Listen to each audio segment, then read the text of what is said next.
Olá, boa noite, tudo bem? Sejam todos muito bem-vindos. O nosso outro papo desse final de semana já está no ar. O convidado de hoje é um convidado que tem parte da história passando pelas suas veias e pela sua matiz. Ele nasceu em 1948.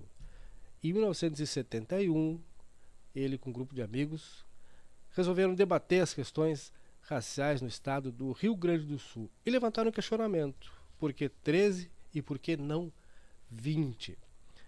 Passados alguns anos, hoje, o 20 de novembro, é o Dia da Consciência Negra. Em uma discussão desse grupo de amigos, do Grupo Palmares, fundado em 1971, há muito tempo, o único desses amigos ainda neste plano, Dr. Antônio Carlos Cortes, é o nosso convidado desse final de semana, porque aqui é assim, aqui o papo é diferente, aqui é outro papo. O papo hoje é com ele. Que pena que nós não temos aqui, doutor Antônio, Wilmo Silva, José Antônio dos Santos, o Luiz Paulo Assis Santos e o nosso poeta rosarense Oliveira Silveira, mas feliz por saber que o senhor esteve com eles e traz eles junto para essa conversa, né? E para o que nós chegamos hoje. Muito obrigado, antes de mais nada, muito obrigado por terem um dia sentado para conversar sobre essa causa tão importante para todos nós, negros e negras, e aqueles que não são negros, mas que se sentem representados, pelo menos pelo debate, né? Estão do nosso lado na causa, porque não basta, como se diz, é um lugar comum, né? Não basta falar sobre, é preciso não ser racista, né? Seja muito bem-vindo ao nosso outro papo, bem-vindo à nossa Santana do Livramento, à nossa casa. Boa noite. Boa noite, Kleiser. Eu que agradeço a oportunidade de estar aqui, porque eu já tinha boas referências deste profissional de comunicação e é uma honra a mim, e que também me considero quase que um santanense adotivo, porque é a nossa história. Sempre que tenho oportunidade de aportar, de chegar em Livramento, né, sob a proteção de Santa Ana do Livramento,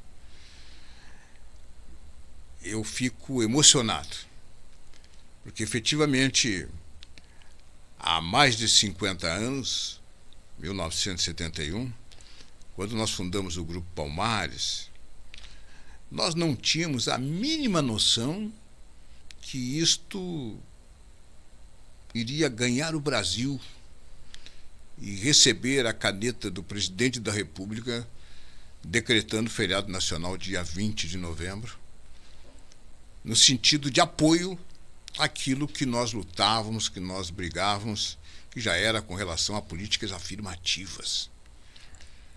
E veja bem a ti, os nossos telespectadores, os nossos ouvintes, em plena ditadura militar, tu dizer não ao 3 de maio da Princesa Isabel e 20 de novembro de Zumbi dos Palmares afrontava o sistema.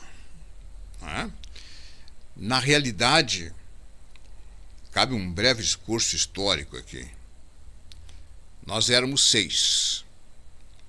Nada a ver com aquele episódio literário do Éramos 6 que a Rede Globo colocou em um seriado. Nós éramos 6. O Wilmo da Silva, o Luiz Paulo Assis Santos, o Oliveira Ferreira da Silveira, Jorge Antônio dos Santos, e eu, se eu não esqueci ninguém, são esses aí. E 4 de nós, na estratégia de sobrevivência no período da ditadura, botaram a cara para bater.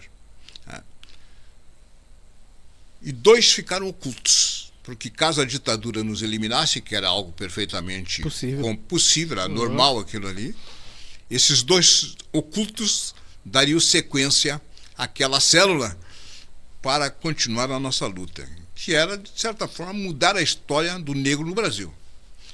Então, o Luiz Paulo Assis Santos e o Jorge Antônio dos Santos ficaram ocultos, botaram a cara para bater. O Oliveira, eu, o Wilmo e o Vilmar Nunes, sendo que 3 eram oriundos da Sociedade Floresta Aurora, fundada em 31 de dezembro de 1872. Portanto, 16 anos antes da abolição da escravatura.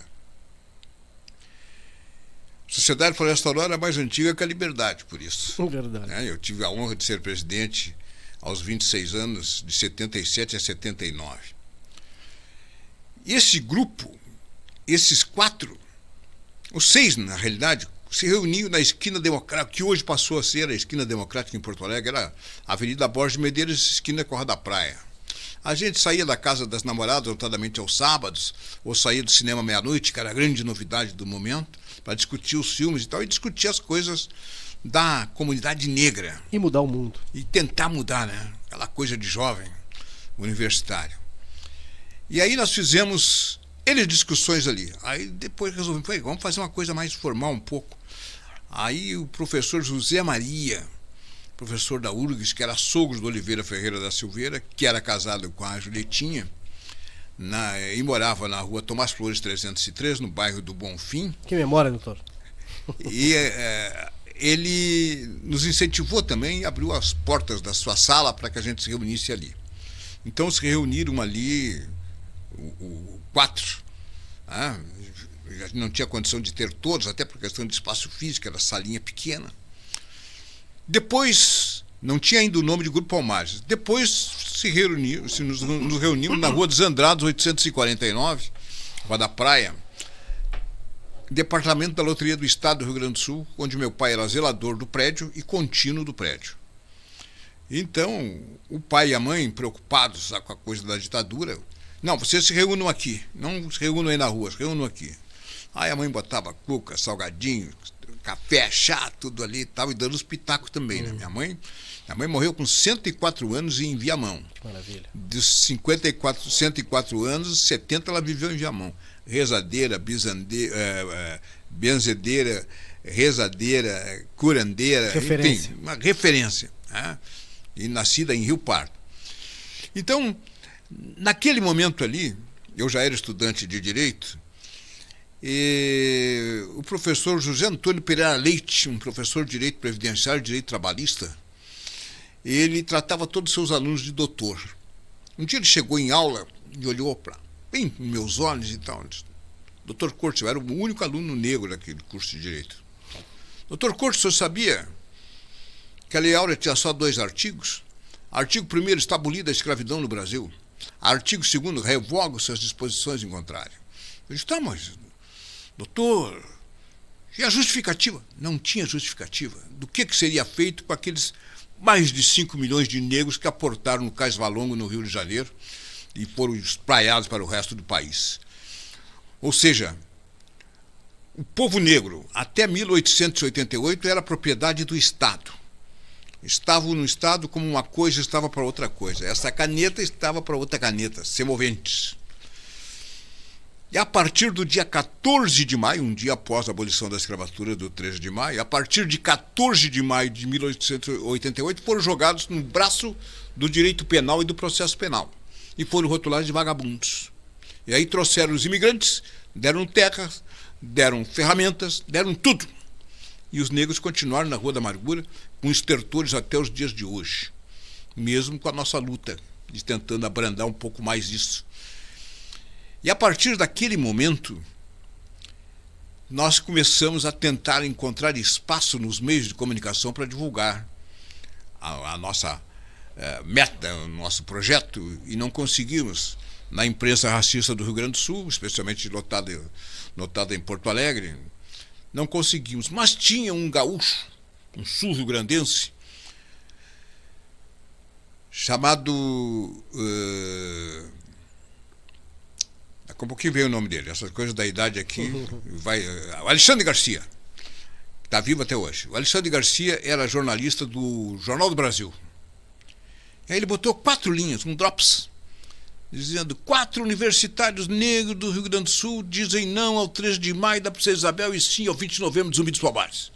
Aquilo aí foi um hecatombe, um rastilho de pólvora. E aí o MNU, em 1978, nosso trabalho foi em 71, o MNU, em 1978, em São Paulo, Movimento Negro Unificado, abraçou a ideia. E ali estava também Oswaldo de Camargo, um poeta que está vivo, está com 90 anos, poeta, escritor, jornalista, radialista, como tu. E ele foi aprofundar um pouco mais os estudos daquilo ali. Em 1980 ocorreu em Salvador um evento. E neste evento de negritude ele disse, olha, eu proponho que seja o dia 20 de novembro como o dia da consciência negra. Então, ali nasceu o dia da consciência negra. Ou seja, não foi o Grupo Palmares, não foi o Corte, não foi o Oliveira, não foi ninguém. Nós apenas plantamos a semente. O trabalho coletivo, plural do Grupo Palmares foi esse. Mas por que eu falei do Floresta Aurora? Porque o Vilmar Nunes, o Jorge Antônio dos Santos e eu, nós éramos do grupo de teatro. E nós encenamos a peça já no sentido social, político, contra a guerra.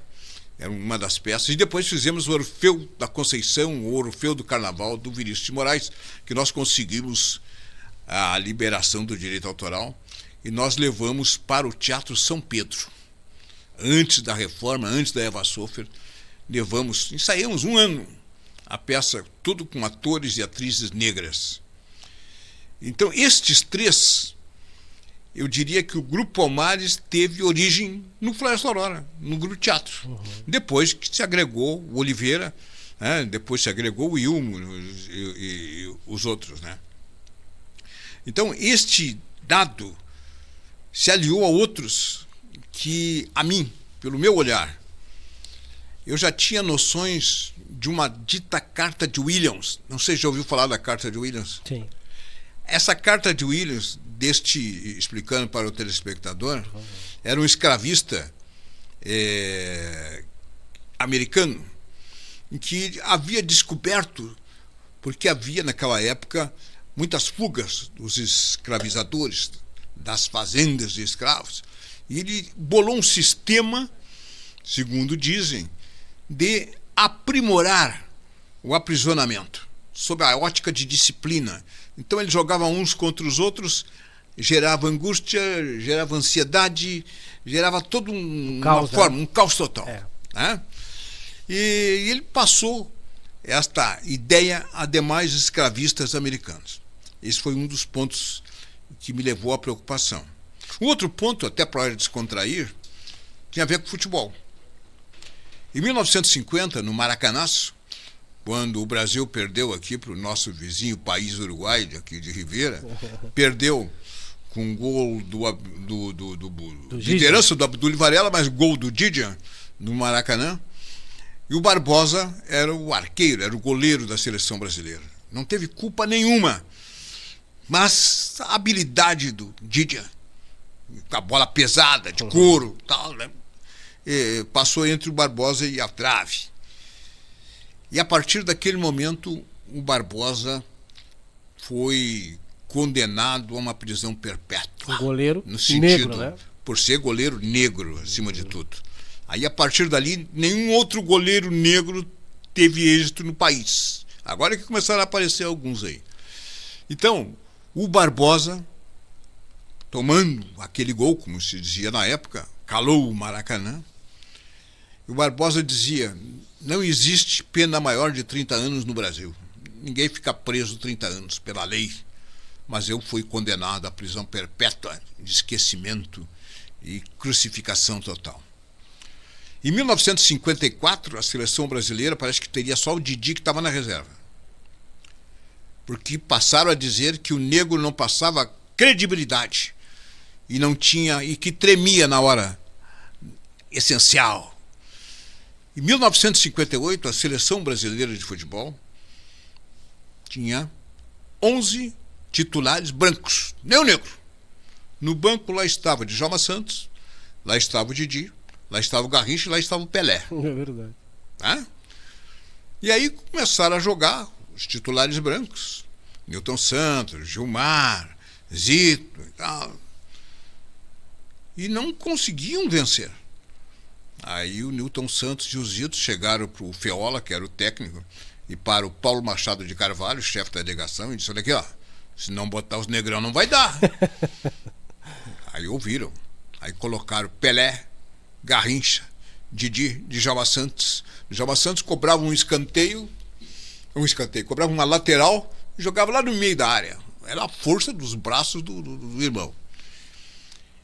E o Brasil venceu a Copa do Mundo de 1958.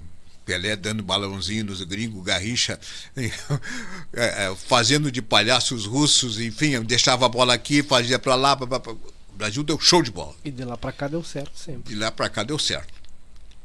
O outro momento do vértice desse triângulo que eu estou mostrando ao telespectador, aos nossos ouvintes, tinha a ver com os Panteras Negras, 1966, nos Estados Unidos, que lutavam com o punho fechado, lutavam contra a violência policial e queriam avanços na educação.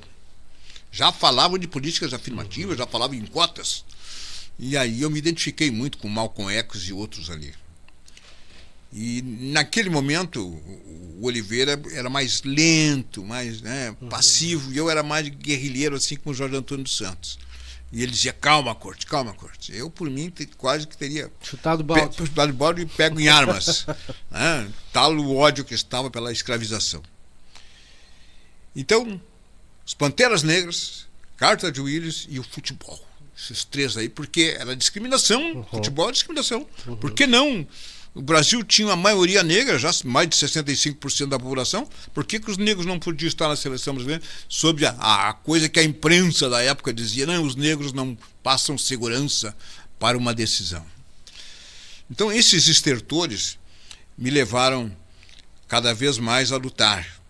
Então, por volta de 80 por ali, o nosso Grupo Palmares já estava extinto, porque o objetivo havia sido alcançado, que era de colocar a semente já havia germinado. Germinou. Tá? Então, eu sempre trago, está esgotado esse livro aqui, eu tenho como ilustração. Que maravilha. Esse livro que é Grupo Palmares, de Porto Alegre ao Dia Nacional da Consciência Negra, o inverso da história, por um dos seus fundadores. Aqui está o meu avô, Hermenegildo Ribeiro Cortes, e minha avó, Olívia Cortes, com o meu pai no colo, Egídio Ribeiro Cortes. Não fosse eles, eu não estaria aqui. Certamente. Meu pai nasceu em 1917. Logicamente, os meus avós foram filhos de escravizados. E tudo isso me leva a fazer esse filme que passa na minha cabeça de 71 até os dias de hoje. Porque veja bem, os argumentos convencem, os exemplos arrastam. Capital do estado, Porto Alegre, onde nasceu o Grupo Palmares, não conseguiu tornar feriado o dia 20 de novembro. Na época e nas sequências ali. O delegado Clayton era vereador em Porto Alegre, fez o projeto, a Câmara aprovou por unanimidade, foi para o prefeito Fortunati, que era, eu acho que era do PDT na época, sancionou.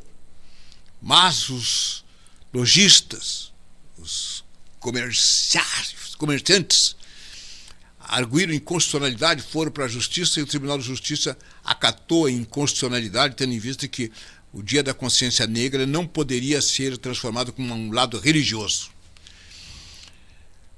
Mas São Paulo, Salvador, Rio de Janeiro decretaram. A presidente Dilma chegou a reconhecer oficialmente como Dia da Consciência Negra 20 de novembro. Mas não teve força, não teve apoio para transformar em feriado. Somente em 2023, então, que o presidente Lula, com a sua caneta poderosa, agora, decretou feriado nacional dia 20 de novembro, com uma data de reflexão, não é o feriado pelo feriado, mas uma data de reflexão sobre essa contribuição que o povo negro deu ao país. E é importante a gente falar sobre essa questão da reflexão, porque muitas dessas discussões, infelizmente, porque o país tem dimensões continentais, né? Por um lado é bom, por outro é ruim. Para essa questão, eu classifico como muito ruim, que o debate demora para chegar nos rincões mais distantes. E transfiro para cá, por óbvio, Santana do Livramento, que foi uma das últimas cidades do Rio Grande do Sul a libertar os seus escravizados. E teve solenidade, doutor Cortes. no extinto Clube Rio Branco, na região central, teve uma solenidade lá onde uma última família, que tem seus descendentes até hoje, eu não vou dar aqui o sobrenome porque é uma família muito conhecida, né? Fez uma solenidade para libertar os seus últimos 6 escravizados, né? Um cego de um olho, uma outra que já não caminhava mais, praticamente, né? Foi levada arrastada para aquela solenidade lá, uma senhora que já nos seus 77 anos de idade, 77 anos de sofrimento. Então, para fazer uma solenidade para libertar, porque eles não tinham mais serventia, diga-se de passagem. A lei do sexagenário era isso, né? É. Não era bondade, é porque não podia trabalhar mais. E eles foram libertados aqui no Clube Rio Branco 5 anos após a assinatura, né? Ou seja, eles já eram libertos e não sabiam. Porque essa informação, obviamente, não chegou a esse rincão. Tipo a história do Luiz Gama, né? Então não chegou lá, vai deixando eles lá, etc e tal. Essa dificuldade da informação e do bom debate, ela se mantém, né? Demora para chegar nos rincões. Esse feriado recente agora, do 20 de novembro, a discussão agora é outra, sobre viés econômico. Mais um feriado. Mas que importância tem esse feriado? Mas quem é que disse que tem que ser feriado 20 de novembro? Boa parte do comércio local aqui, por exemplo, ele funcionou. Normal. Como em outras cidades do estado e outras regiões, né? Que não entende a necessidade de parar esse dia para refletir. Que se a causa não é minha, eu não reflito. A causa é deles, dos negros, eles que reflitam, mas que reflitam trabalhando. Que reflitam trabalhando porque, o fim do mês está aí, né? O caixa não pode parar de funcionar. A gente ainda tem que falar sobre isso. Digo isso pela importância que tem a sua presença histórica, para que esse debate se mantenha presente e vivo, né? Torço que a sua voz tenha cada vez mais eco daquilo que já teve até hoje, né? Para quem não sabe, o Dr. Antônio Cortez, produtor de TV, radialista, apresentador dos principais veículos de comunicação do estado do Rio Grande do Sul, e essa entidade que está aqui sentada no nosso estúdio aqui da Lince Osa Filmes para falar sobre essas questões importantes, né? Porque, como eu tenho dito sempre, por isso que esse espaço e esse podcast se chama Outro Papo. Quem não entendeu até agora vai passar a entender aos poucos, né? As conversas que nós vamos ter aqui. 50 anos atuando como advogado negro, imagino que num universo predominantemente branco, né? Sem dúvida. E como é que era, ou como é que ainda é, quando alguém precisava, preciso de um advogado, e lá se apresentava o Dr. Antônio Cortez. As pessoas ainda diziam, o senhor precisou ouvir quantas vezes, não, mas eu preciso de um advogado. Quantas vezes o senhor teve que se apresentar e convencer o cliente, ou potencial cliente, de que não, mas eu sou o advogado. O senhor precisou passar por isso? Quantas vezes? Lá no início da minha carreira de advogado, eu atuava na área trabalhista.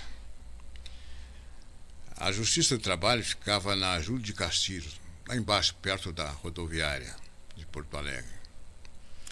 E aí, naquela época, os advogados trabalhistas não andavam de gravata, terno, não andavam com roupa normal, né?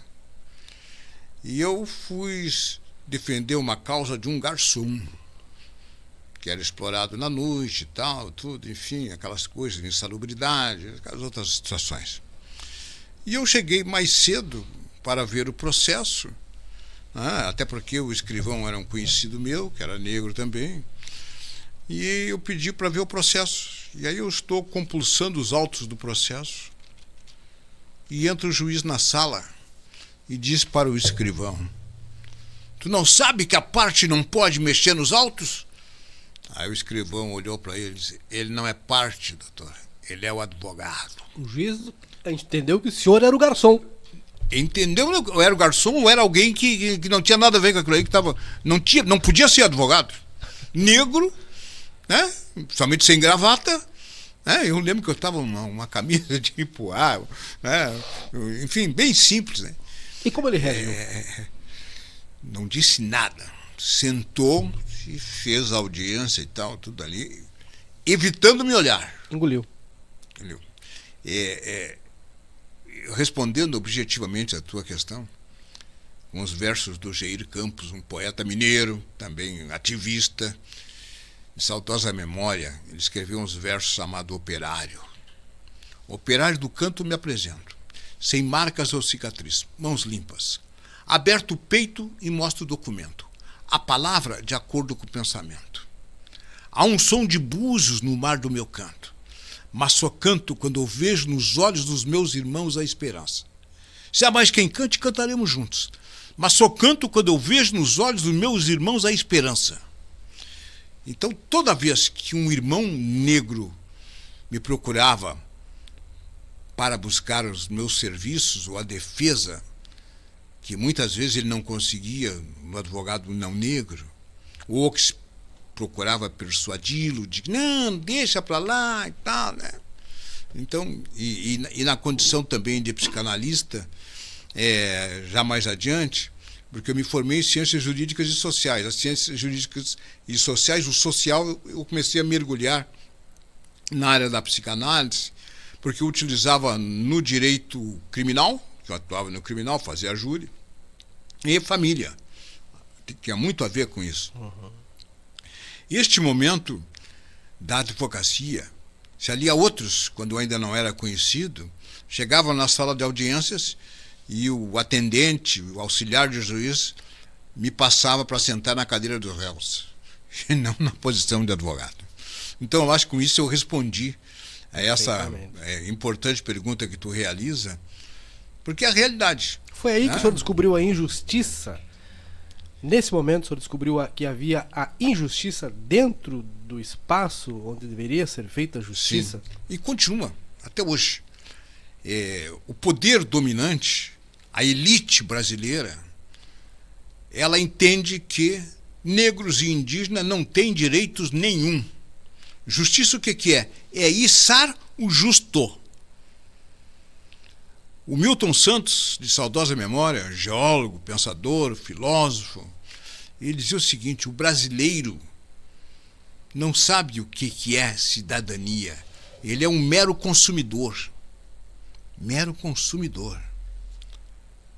E veja bem, ele defendia, e eu também defendo isso, que a elite, mesmo que fale em políticas afirmativas, que não basta não ser racista, tem que ter política de antirracismo, mas ele não abre mão dos seus privilégios.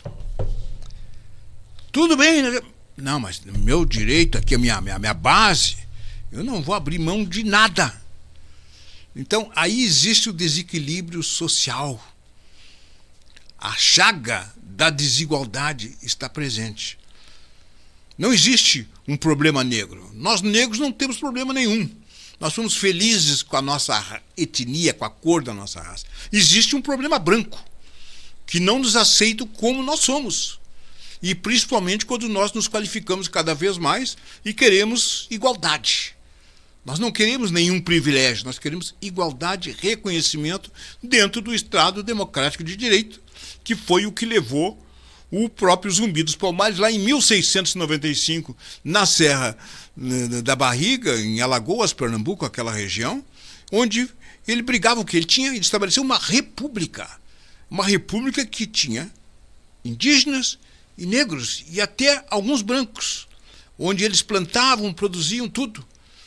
O Zumbi, ele era um oriundo do povo negro, da ancestralidade negra, ele mesmo próprio, porque entendia. Os negros haviam construído o país, vieram para cá a bordo de campos de concentração flutuantes. Muitos que estavam doentes eram jogados no mar para alimento dos tubarões. Tanto que os tubarões, quando viam um navio negreiro pelo cheiro, já seguiam, porque sabia que a partir dali tinha uma alimentação para ele.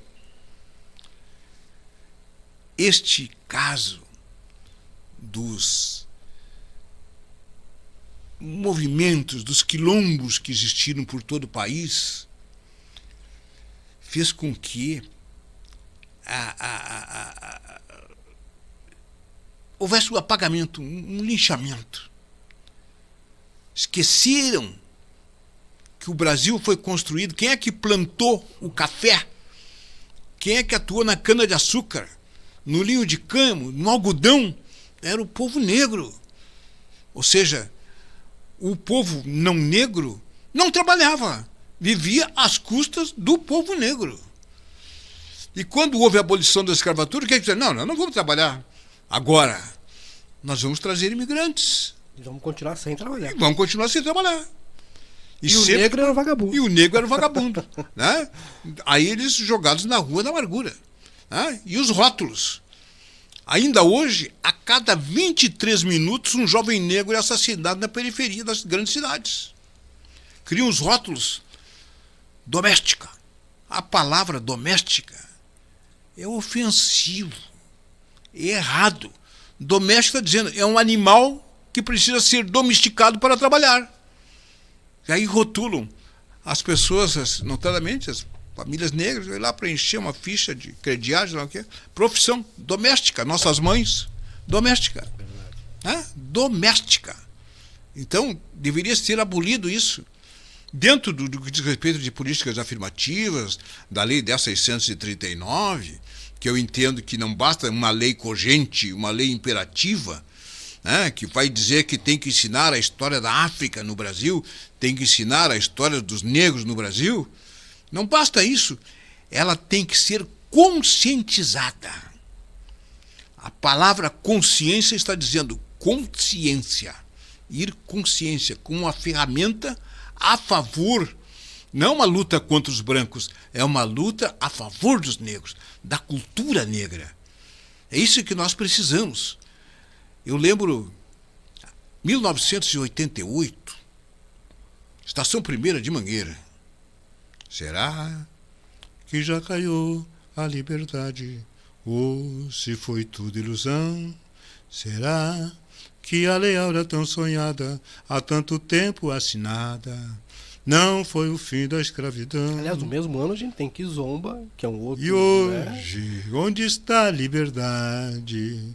Onde está que ninguém viu? Moço, não se esqueça que o negro também construiu as riquezas do nosso Brasil. Ó moço, moço, não se esqueça que o negro também construiu as riquezas do nosso Brasil. E aí vai contando toda a história do negro no Brasil e dizendo que, no final, que hoje não tem mais a escravização, mas ele está preso na favela. A gente começa essa conversa falando lá da origem do Grupo Zumbi, 1971. Percorremos alguns aspectos importantes da história desse estado que se confunde com a sua, através da sua atuação na defesa, na manutenção desse diálogo, desse debate. Chegamos a 2025. E me parece, doutor, me corrija se eu estiver equivocado, que mesmo falando, repetindo, avançando na legislação, se discute o que é racismo ou injúria racial. Eu, pessoalmente, tenho um quê com essa dúvida. Às vezes, mas não foi racismo, foi injúria racial. Eu tenho uma dúvida, né? Me parece que nós avançamos pouco. Concordo, plenamente. E por que nós avançamos tão pouco, se hoje esse tema ele tem mais visibilidade? Seja nas redes sociais, na TV, no rádio, nos jornais. Por que nós não conseguimos avançar o suficiente? Passado, eu estou contando evidentemente de 71 para cá, mas a sua história ela não começa em 71, ela começa muito antes. Claro, muito antes da minha. Eu nasci em 74, ou seja, quando o senhor já estava militando na causa, né, eu ainda nem usava calça, porque não tinha nascido. Por que nós avançamos tão pouco neste país onde a maioria dos seus cidadãos, segundo dados do último censo do IBGE, são considerados negros, né? Ou eu não gosto, pardo para mim é papel, é negro. O estado do Rio Grande do Sul tem boa parte da sua população, se não a maioria, e ela inclusive já foi, negros, né? Este estado do Rio Grande do Sul tem mais centros onde se cultuam as religiões de matriz africana que o próprio estado da Bahia, por exemplo. Sim. Uhum. E por que não se avança? Onde é que está a chave para abrir esta porta? Quem perdeu essa chave? Eu parto Me pergunto, finalizando a nossa conversa, que eu sei que o senhor tem um compromisso e agora é importante. Não, tudo bem. Eu parto do princípio que o Antônio Cândido, um dos principais intelectuais brasileiros de todos os tempos, junto com o Milton Santos e o Antônio Cândido. O Antônio Cândido Ele dizia o seguinte, que o Castro Alves, quando escreveu O Navio Negreira, ele estava descrevendo o inverso da história, coisa que eu faço aqui neste livro. Que, graças a Deus, esgotado. Aliás, todos os meus livros estão esgotados. Maravilha. E ele dizia o seguinte, era o inverso da história. E aí eu fui buscar e ler Entre Linhas do Navio Negreiro, do Castro Alves. Estamos em pleno mar. Era um sonho dantesco, tombadilho, tinir de ferros, estalar de açoites, legião de homens negros na noite horrenda a dançar. Negras mulheres suspendendo as tetas, magras crianças cujas bocas pretas regam o sangue das mães. Outras moças, mas nuas, no turbilhão de espectros arrastadas, em ânsias e mágoas vãs. Um de raiva delira, outro enlouquece. Outro de martírio embrutece, canta, dança, chora ali. Ó Deus dos desgraçados, dizei-me vós, Senhor Deus, se é mentira, se é verdade, tanto horror perante os céus. Quem são esses desgraçados que não encontram em vós mais que o rir calmo da turba? Diz eu tu, severa musa, musa ciberra e maldaz. São os filhos do deserto, onde a terra esposa a luz, onde voa em campo aberto a tribo dos homens nus. Antes bravos, fortes, os míseros escravizados, sem água, sem luz, sem ar. Ô mar, por que não apaga com esponja de teu manto este borrão? Astros, noites, tempestade, varrei os mares tufão. E existe um povo que a bandeira empresta para tanta infâmia e covardia. Da eterna plaga, levantai-vos, heróis do novo mundo. Andrada, arranca-se pendão dos ares. Colombo, fecha a porta dos teus mares. Eu acho que eu respondi com esses versos. Alto e claro. Porque, como disse o Milton Santos, a resposta está na elite que não abre mão de privilégios. Tudo que nós avançamos na ancestralidade, muito antes de nós, o Abdias do Nascimento, 1950, no Rio de Janeiro, muito antes de nós já lutavam, no Teatro Experimental do Negro, quando ele se revoltou e foi assistir uma peça de Otelo em Buenos Aires, e eram todos atores brancos pintados de negros. Pois que é isso? Aí ele conseguiu ter uma amizade com Getúlio Vargas e conseguiu o Teatro Municipal do Rio de Janeiro, onde ele levou peças com um elenco, o Otelo, mas totalmente com um elenco negro. Coisa que nós fizemos com o grupo de teatro Floresta Aurora, com atores e atrizes negros na peça Orfeu do Vinícius de Moraes. Então, objetivamente, abrindo mão, o Brasil seria a maior potência do mundo se tivesse dado sequência àquela república que Zumbi iniciou lá. Rio Grande do Sul, Porto Alegre, está lá no brasão. Não é mentira minha, só olhar o brasão de Porto Alegre, o que é que diz? Muito leal e valorosa. Leal a quem? Porto Alegre, na guerra dos Farroupilhas, e eu estou indo para o Clube Farroupilha agora, na guerra dos Farroupilhas, Porto Alegre se aliou à monarquia, à elite dominante que escravizou. Enquanto que Viamão, por exemplo, e eu sou hoje patrono da Feira do Livro de Viamão, que tem lá 286 anos, 19 edições de Feira do Livro, e eu sou a primeira vez que um negro é patrono da Feira do Livro de Viamão. Mas por quê? Porque eles tiveram a consciência da contribuição do indígena e dos negros, especialmente dos lanceiros negros. Os lanceiros negros foram os guardiões de Viamão. E lutavam por quê? Liberdade. E foram traídos na questão de Porongos. E a história foi mal contada. Nós vivemos num estado do Rio Grande do Sul que tem o verso que o hino diz: povo que não tem virtude acaba por ser escravo. Ora, desde quando quem é escravizado não tem nenhuma virtude? Porque se ele que trabalhou, ele que constituiu, usou seu braço na constituição do Estado. Então, é preciso sim uma consciência. Somos 65%, para deixar por baixo, 65% da população brasileira. O dia que o Estado Democrático de Direito do Brasil tiver consciência de oportunidade a este povo, esse talento deste povo, o Brasil vai voltar a ser uma potência enorme que não está deitado eternamente em berço esplêndido, ele precisa acordar.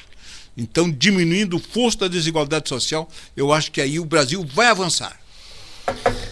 Antônio Carlos Cortes, advogado, apresentador, produtor, um ativista, um baluarte, uma referência, uma entidade da defesa da nossa gente, do nosso povo, do povo brasileiro, que também é formado pelo povo preto.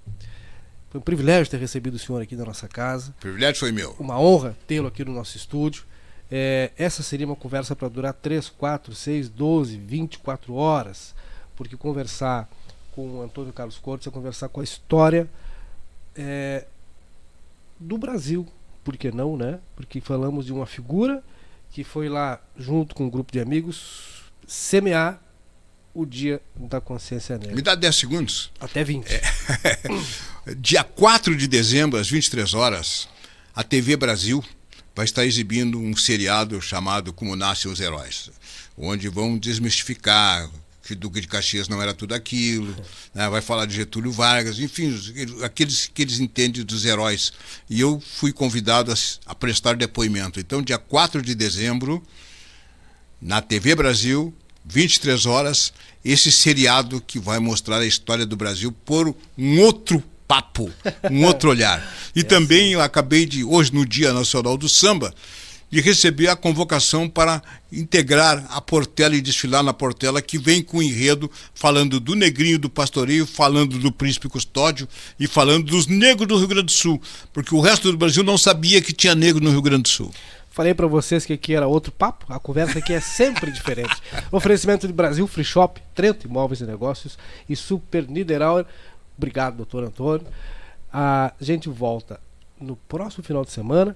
E se gostou, aproveita, inscreva-se no nosso canal, siga-nos nas redes sociais e nos aguardem. Aliás, quem não quiser responder, nem vem, como eu digo sempre. Afinal de contas, aqui é outro papo. Boa noite e um abraço.